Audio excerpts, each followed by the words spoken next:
Online learning. It seems like a huge chunk of the global human population is now somehow immersed in this idea of remote learning. You may have been following these videos in the last couple weeks and wondering why all of a sudden I am publishing 6 videos per week, which is something that I had rarely done in the past. This is largely due to my obligations as a professor at Rice. This is my first shot at online learning.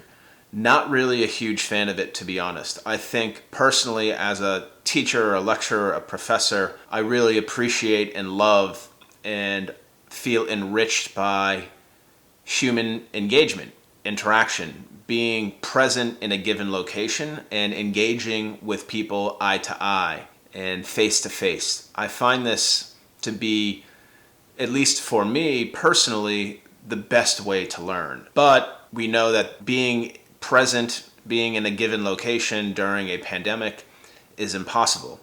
So I want to focus today on an article from CNN published by David Perry, I believe last night. Perry uses his own personal experience as a father of a child that has both Down syndrome and autism. And he's also working from home, and his wife is working from home. So all of these things are kind of bunched up into one microcosm. Perry also acknowledges his own privilege in being able to engage in online or remote learning, even though he may not be effectively engaging. But ultimately, he says that this massive rush to move K through 12 education online is a huge mistake. He argues, and this is a direct quote, remote learning or online learning is going to intensify pre-existing inequalities, and it just doesn't feel necessary.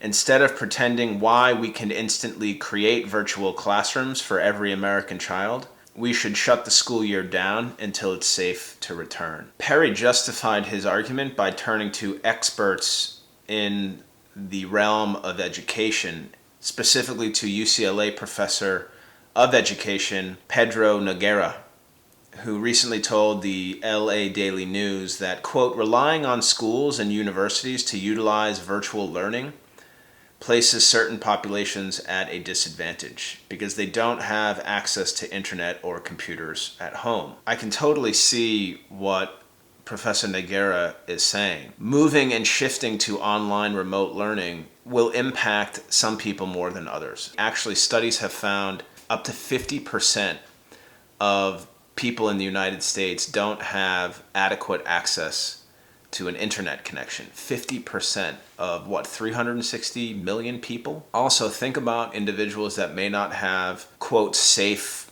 home environments or adequate environments to engage in this type of online learning. These are significant barriers that people are facing. And there's an argument here that universities such as mine, Rice, is assuming that this idea of online remote learning is going to be a kind of one-size-fits-all. So I have a few questions for you all to consider in light of this nationwide and really worldwide shift to remote learning. The first is online education as effective as face-to-face learning? A second question, should universities have straight up canceled even remote learning in light of the coronavirus? And third, what do you think is the future of online education? And do you think online education or remote learning will one day replace face-to-face instructions? You have 3 questions to consider.